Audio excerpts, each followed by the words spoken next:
Hola, buenas. Esta videoconferencia es para intentar resumir de forma sintética una de las grandes figuras de la historia del arte, que es Sandro Botticelli, y cómo se relaciona con el contexto histórico-artístico en el cual estaba viviendo, que no es ni más ni menos que la Florencia del siglo XV, el 480, en la etapa conocida como el Renacimiento.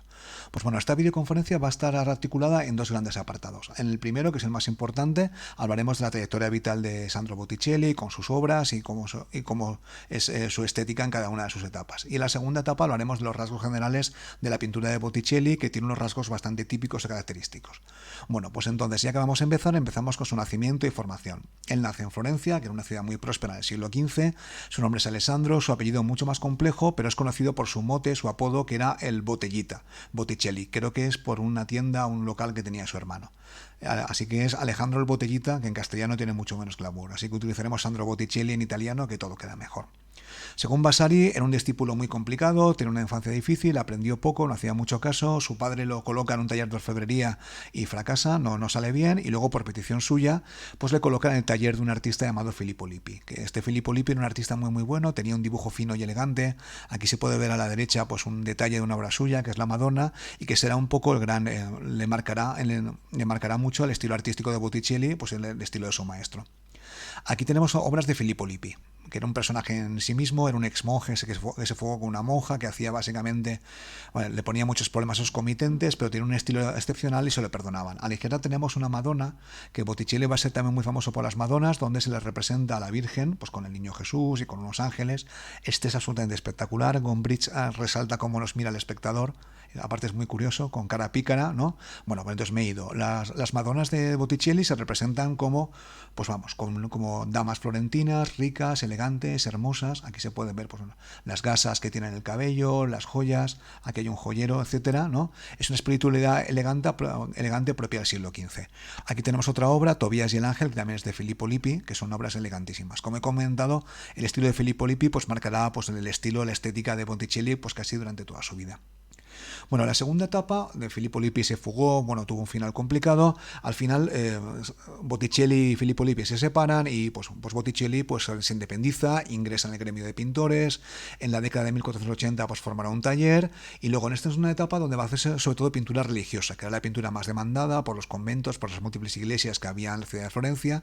Y luego también poco a poco pues va gozando del patronazgo de los Medici, que está Piero el Gotoso, el primero, y luego Lorenzo el Magnífico. También goza del favor de Lucrecia Tornabuoni, que era la madre de Lorenzo el Magnífico, que era un poco una de las grandes damas del Renacimiento. Aquí tenemos una imagen en los frescos de Ghirlandaio, que están en Santa María Novella, y entonces esto es una figura a estudiar, porque como Lorenzo era una de las grandes patrones de los artistas en el siglo XV, que es donde vivió.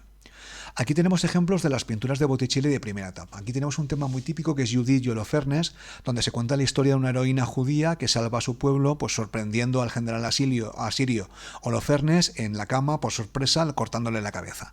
Entonces, Judith es considerada una heroína. Aquí tenemos en la mano izquierda pues un olivo de la paz, ¿no? Porque salva a su pueblo usando la sorpresa.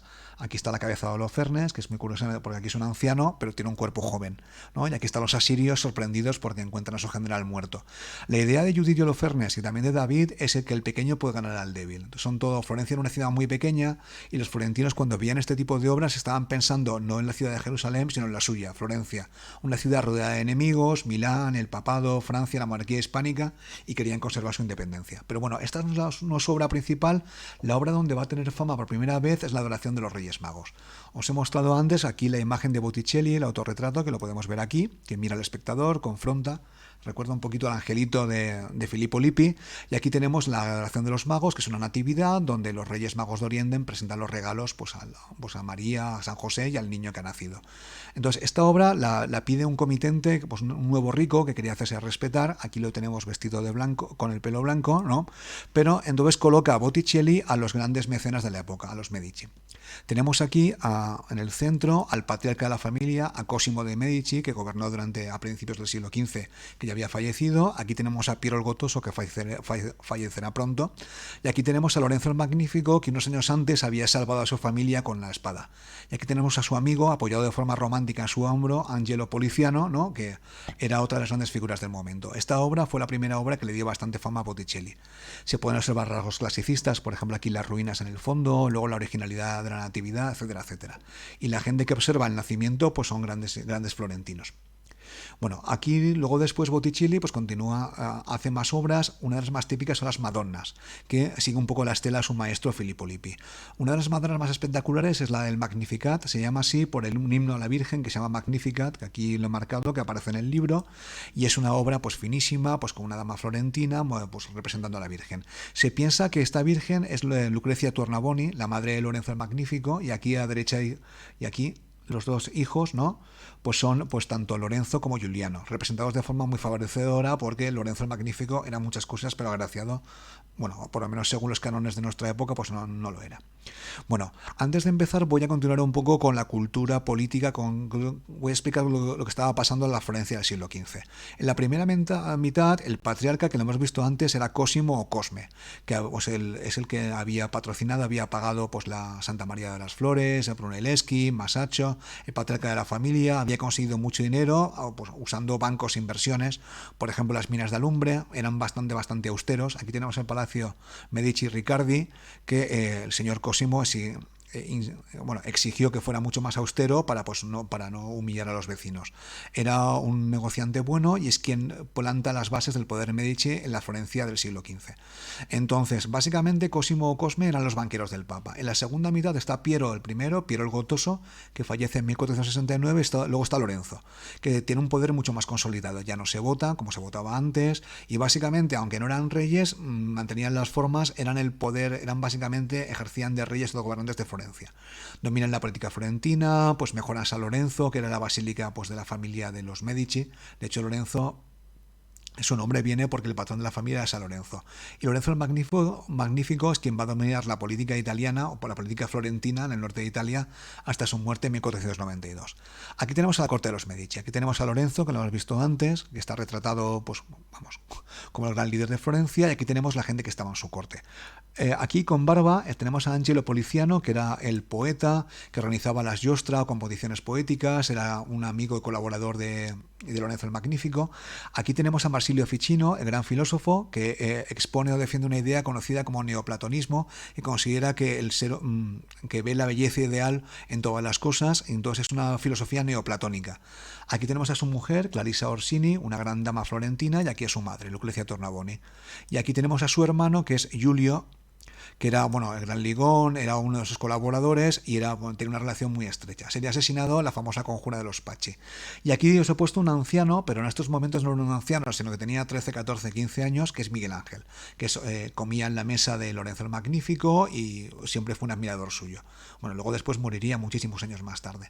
Pues esa es la corte de Lorenzo el Magnífico y es la corte en la que vive Botticelli, iba como Miguel Ángel a su casa a comer, recibía encargos y si no recibía encargos, la familia Medici se encargara de que otros le encargaran obras de arte. Entonces, uno de los elementos, una de las cosas que pasa en la historia de Botticelli tiene lugar en la etapa número 3, que es el viaje a Roma. Como el señor Botticelli estaba en el entorno de los Medici, cuando Lorenzo el Magnífico firma la paz con el Papa, envía a Botticelli y otros artistas a Roma en una especie de diplomacia artística, ¿no? En una especie de regalo que hacía el Papa para ayudarle a decorar su Capilla Sixtina, que en estos momentos estaba vacía.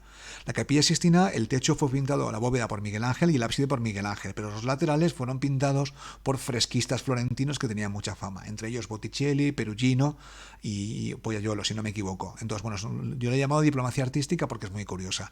Son obras que han pasado sin pena ni gloria. Uno cuando ve a la Capilla Sixtina no se fija en los laterales y uno se nubila por el techo y el ábside, pero parte de los laterales fueron pintados por Botticelli. Aquí tenemos una escena del Antiguo Testamento, ¿vale? Con referencias clásicas, ¿vale? El arco de Diocleciano, que está cerca del Coliseo. El arco de Constantino, que está cerca del Coliseo. Aquí tenemos escenas de la vida de Moisés. Todo esto está en los laterales. Ya te digo que esto pasó sin pena de gloria. La más conocida de los laterales es la entrega de las llaves de Jesús a San Pedro, ¿vale? Que justifica un poco el poder papal. Este fresco fue pintado por Perugino. Después de esta misión diplomático-artística, pues volvió a Florencia y empieza la década de 1480, que es la época más activa de Botticelli y donde hace sus obras más características. Hace un intento de pintar la Divina Comedia, de pintar manuscritos, de iluminar libros, que esta obra no la acaba, y luego en la década de 1480 hace su primera gran obra que tiene fama universal, que es La Primavera. Esta es una obra de gran tamaño, es temple sobre sobre tabla, es muy grande y representa una escena mitológica alegórica que le encargan pues una familia, un primo rico de Lorenzo el Magnífico, porque Lorenzo tenía que organizar muchas fiestas, tenía un montón de gastos y a Botticelli no le podía pagar directamente. Entonces es una historia mitológica que tiene que ser entendida por una persona que tenga cultura elitista clásica. Entonces la historia es el dios del viento, Cefiro, lo tenemos aquí, el cual se enamora de forma pasional, esto es una forma bastante suave de decirlo, de una ninfa llamada Cloris.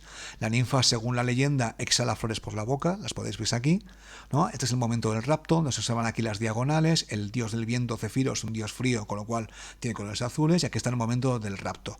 Luego, después del rapto, que por decirlo de forma suave, pues se arrepiente y transforma a la ninfa Cloris en Flora, la diosa de... Es una diosa, que es la diosa de las flores, que reina en un jardín que está siempre en primavera. Y aquí tenemos en la figura central, pues la primavera, que puede ser una evolución de Flora o puede ser una representación de la diosa Afrodita o Venus, porque arriba tiene Cupido o Eros, se puede interpretar de las dos formas, que está vestida como una dama florentina, con el cuello ligeramente, bastante arqueado, etcétera, etcétera. A su derecha encontramos las tres gracias que simbolizan la belleza. Aquí es donde Botticelli hace una muestra de virtuosismo técnico, porque se toma un detalle, se toma mucho trabajo en dibujar las gasas, las sedas de las tres gracias, que usa veladuras y es una técnica bastante complicada y muy difícil que le conllevó mucha fama. Esas gasas se pueden ver tanto en Cloris como en las tres gracias, que están bailando entre ellas, representan cierto movimiento, y las gracias se miran entre ellas, aunque aquí una de ellas podemos observar que miran a un dios que está cogiendo una manzana de los árboles. Este dios parece Hermes, si no me equivoco lleva alas en los pies, con lo cual es Hermes el mensajero de los dioses, y puede que el jardín sea una referencia al jardín de las Hespérides, donde había manzanas de oro. Es una obra muy grande, es temple sobre tabla, y tiene un detalle increíble. Entonces, este es probablemente el pasaje de los fastos de Ovidio en el cual está basado. Lo leo. En el mes de mayo, relata como Flora, fúnebre la ninfa Cloris, que se alaba flores al respirar. Suscitó una pasión ardiente en Céfiro, dios del viento, quien la siguió y la tomó como esposa por la fuerza. Esto es de forma elegante hablar casi de una violación. Arrepintiéndose de su violencia, el dios la transforma en Flora y como regalo le da un hermoso jardín en el cual reina eternamente la primavera. Esto es una obra de gran tamaño que le encargan familiares de los Medici y que se colocan en la residencia, en las villas de esta familia. Aquí tenemos detalles de Flora, su vestido está lleno de flores obviamente, y también un detalle de las tres gracias. Fijaos aquí las miradas como se cruzan entre ellas, el detalle de las gasas, el detalle exquisito, y luego después las figuras elegantes y finas que recuerdan mucho al estilo de su maestro Filippo Lippi. A mí me recuerda a esta figura de Hermes al hermano Giuliano de Medici, pero esto es opinión mía y que básicamente no va a ningún sitio. Y también se puede hablar de la influencia del neoplatonismo, que de Marsilio Ficino, una persona con la cual Botticelli habló muchas veces y fue contagiado por su filosofía. Aquí tenemos otros detalles, la primavera o Venus, tal como queramos considerarlo, y la ninfa Cloris. Aquí sí se ve claramente cómo exhala flores por la boca. Así que parece ser que los fastos de Ovidio fueron la inspiración de esta obra de Botticelli. Aquí os he puesto una imagen de la Villa Castello, que es el sitio donde se instaló esta gran obra por primera vez. Es una villa, está a las afueras de Florencia. Hoy en día probablemente estará más que las afueras dentro de Florencia, pero es una zona residencial de gran lujo, porque los Medici eran la oligarquía que dominaba la ciudad de Florencia. Luego tiene más obras mitológicas alegóricas. Aquí tenemos una muy curiosa que es Palas del Centauro. Palas hace referencia a la diosa Palas Atenea, pero esta chica que está aquí no tiene los atributos de Palas, y también se ha considerado que es una amazona llamada Camila y que está dominando al centauro. En la mitología clásica y los centauros se les considera como exponentes del salvajismo, la lujuria, la bestialidad, mientras que Atenea, la diosa de la sabiduría, y las amazonas son elementos civilizatorios. Otro tema mitológico, elegante, que solamente era entendido por personas que tuvieran cultura clásica. Aquí tenemos una de mis favoritas, que es Marte y Venus, donde es un cuadro de temática clásica pero jocosa. Aquí tenemos a la diosa Venus tumbada, con la ropa muy bien trabajada, y que por lo que se ve ha dormido o se ha emborrachado el dios Marte, el dios de la guerra, que es un dios furioso, muy poco elegante, aunque aquí lo muestran de forma fina y elegante, siguiendo el modo neoplatónico. Y mientras tanto, los sirvientes de Baco, Dionisios, y en este caso también puede ser de Afrodita, los faunos, que en otros lugares son mostrados como seres lujuriosos, libidinosos, a los cuales no te acercarías, les están robando las armas, están desarmando a están desarmando a Marte. Es la frase de que el amor vence a la guerra. Y además es un tema jocoso, se puede ver aquí los faunos, como les sopla sopla con el cuerno en la oreja, aquí se está metiendo por mitad de la armadura, se le está a punto de robarla. Es una escena mitológica, curiosa y jocosa, hecha para el disfrute. Vamos, me arranca una sonrisa a mí en el siglo XXI, con lo cual probablemente en el siglo XV también. Aquí hay un detalle muy curioso porque aparecen unas avispas que están ahí en la oreja de Marte, así que probablemente lo despertarán. Estas avispas probablemente es una referencia a la familia Vespuccio, porque se ve que, bueno, se ve, no, en italiano avispa es Vespa, Vespuccio son los avisposos, ¿no? Que es una de las grandes familias del 400 florentino. Y luego la última gran obra de esta gran etapa de 1480 es El nacimiento de Venus, que es una obra conocidísima, es un trabajo a témpera, con lo cual mucho más luminoso que los trabajos al óleo, pero aquí hay un cambio de soporte, porque en vez de ser sobre tabla, está hecho sobre lienzo, que es un cambio. El lienzo se importa desde Venecia, que tenía mucha humedad, era un material mucho más barato, y él lo utiliza para hacer esta gran obra, que como la obra anterior, como La primavera, es una obra de gran formato. Es una obra mucho más legible, porque se ve la figura de Venus en el centro, y de forma no simétrica, vamos, a sus lados aparecen otras figuras bastante bien delimitadas. Y no es una historia por fase, no es solamente un momento, ya que aparece la diosa Venus, con el cuello bastante arqueado, básicamente siguiendo los patrones neoplatónicos, que se tapa el sexo, se tapa los pechos, ¿no? Cuando acaba de nacer. Se puede saber que es Venus fácilmente por el símbolo de la concha, que es el atributo de Venus, y luego después está siendo tapado por una diosa que le pone un manto de flores y, bueno, su cabello está en movimiento porque está siendo soplado por la brisa y el dios Cefiro, si no me equivoco. Hay también referencias de las flores y está compuesta por planos de forma mucho más simple que la primavera. Básicamente está pues el plano de las figuras y luego el plano posterior, que está mucho menos trabajado. Es una obra, como he comentado, mucho más legible, que donde la vista se te va claramente a la figura de Venus o de Afrodita naciendo. Aquí hay detalles, es considerado pues el símbolo de la belleza perfecta. Y como en el caso exterior, también está basado pues probablemente en las referencias mitológicas. El nacimiento de Venus era muy conocido, y también en los versos, os acordáis de uno de los consejeros de Lorenzo el Magnífico, de Angelo Poliziano, y que generó un verso que es: por los céfiros lascivos empujada, veríais la diosa que del mar salía, exprimiendo cabellera remojada, mientras otra mano el pecho la cubría. Entonces este verso parece inspirar, o si no lo inspira, es muy parecido a la obra. También se puede considerar que Botticelli vio alguna de las Venus pudorosas. Aquí me ha quedado la imagen un poco rara porque no se ve la cara. Venus clásicas, vamos, que el origen está en Praxíteles, donde se puede ver la curva praxiteliana. Estas Venus clásicas pudorosas, la diosa Venus se tapaba el sexo mientras cogía un trozo de ropa, de ropajes para cubrirse. Entonces puede ser la influencia de Poliziano, la influencia del mito clásico, o la influencia de las Venus pudorosas que Botticelli pudo haber visto en Roma o en Florencia. Bueno, aquí tenemos una referencia muy curiosa, que es el tema de Venus, porque la figura de Venus recuerda, hay muchos autores que consideran que está basada en una figura real, que es Simonetta Cataneo Vespucci. Cataneo es el apellido original y Vespucci era el nombre de su marido, que era una dama florentina preciosa, que era admirada por toda la nobleza, que murió muy joven, con 23 años, que fue amante de Giuliano. ¿Os acordáis? El hermano de Lorenzo, que era una especie de gigoló, era amante, ¿no? Y que básicamente estaba fuera del alcance de Sandro Botticelli. Bueno, esto puede ser que sea leyenda romántica, pero muchas personas consideran que las figuras de Venus, de Afrodita, están basadas en esta figura de Simonetta Vespucci, ¿no? Que Botticelli va pintando de múltiples maneras según se acordaba de su memoria, pues a lo largo de su vida. Es una historia bonita que por lo menos merece la pena que ser contada aquí. Bueno, Botticelli, además de pintar obras mitológicas, alegóricas, pues también trabaja para los Medici. Aquí tiene una obra de tipo más medieval, que es una historia que aparece en el Decamerón de Boccaccio, Nastalio degli Onesti, que, hombre, si uno no ha leído el Decamerón, pues es mucho más complicada de entender. Son 4 obras, si no me equivoco, las he visto en el Museo del Prado. Y he visto algún autor que considera que tenían que estar en un arcón. Entonces me parecen obras pues, encargadas por los Medici para hacer un regalo pues, a algún conocido o a alguien que quisieran pues, regalar algo de Botticelli. Y luego después, en esta época, continúa haciendo pues Madonna según el estilo anterior. Esta es otra de las Madonas conocidas, la Virgen de la Granada, básicamente pues siguiendo los patrones típicos que hemos visto. Bueno, a partir de aquí vamos a hablar del fin de carrera de Botticelli, que es un final triste o, bueno, por lo menos curioso. Aquí tenemos una obra que se llama La Natividad Mística. Entonces, antes de empezar el final, tengo que explicar una figura que aparece en la Florencia del final del siglo XV. Esa figura se llama Girolamo, si no me equivoco, Savonarola. Este era un monje dominico que estaba en el convento de San Marcos, que le hacen prior, que vive durante el final de la vida de Lorenzo el Magnífico, que era básicamente un monje fundamentalista, básicamente todo pasión, que da unos sermones incendiarios que conseguían convencer a la gente. He colocado aquí al sacerdote del Gorrión Supremo de Juego de Tronos porque me recuerda mucho a él, una persona muy carismática, que al mismo tiempo era un fundamentalista religioso. Al mismo tiempo pedía defender las libertades de Florencia porque consideraban que los Medici se las habían robado, y es verdad que se las habían robado porque Lorenzo el Magnífico era el líder absoluto de Florencia, y también pedía justicia social, básicamente repartir la riqueza, que se abriera la riqueza, y consideraban que tanto lujo y tanto arte estaba pervirtiendo la ciudad de Florencia.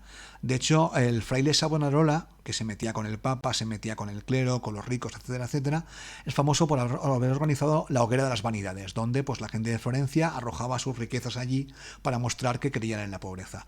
Entonces, básicamente, el señor Savonarola se va a hacer con el poder en Florencia y le convertirá en una república teocrática.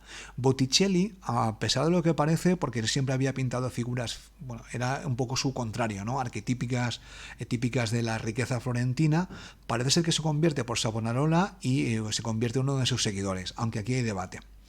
Entonces, en estos momentos también a Botticelli le acusan de sodomía, que es como se llamaba la homosexualidad en el siglo XV en Florencia. Él dice que es inocente y hace su último gran obra con el estilo de Botticelli, que se llama La columna de Apeles. Entonces os lo explico porque no es fácil de entender, porque es un tema muy clasicista. Apeles es el pintor de Alejandro Magno, muy conocido, no se conocían muchas obras, que fue acusado ante el rey Midas. Aquí aparece el pintor Apeles, lo podéis ver aquí tumbado en el suelo, ¿no? Arrastrado por la calumnia, la malicia, el fraude, la envidia, ya que están pues la calumnia susurrando cosas malas al oído del rey. Y aquí a la izquierda está la verdad desnuda que siempre resplandece. Básicamente en esta obra Botticelli no se estaba defendiendo a Apeles, sino que estaba defendiendo a sí mismo contra la acusación de sodomía. No sabemos si es verdad o mentira, pero el caso es que si te acusaban podías tener un problema. Bueno, además de esto, Botticelli tiene más obras. Tiene más obras, como por ejemplo aquí tenemos Lamentaciones por el Cristo muerto, ¿no? Donde también son temas espirituales religiosos, pero son muy diferentes a los cuadros espirituales o religiosos que había pintado al principio de su obra. Son cuadros mucho más espirituales, potentes, agresivos religiosamente hablando, ¿no? Donde se muestra pues, un tema tan potente como la Lamentación por el Cristo muerto, que luego después Miguel Ángel usará para la piedad. Miguel Ángel también vive esta época, se marcha a Florencia, y Miguel Ángel era mucho más piadoso que Botticelli antes, con lo cual parece ser que Savonarola no le convenció tanto. Botticelli era menos piadoso y se ve que fue más convencido por Savonarola.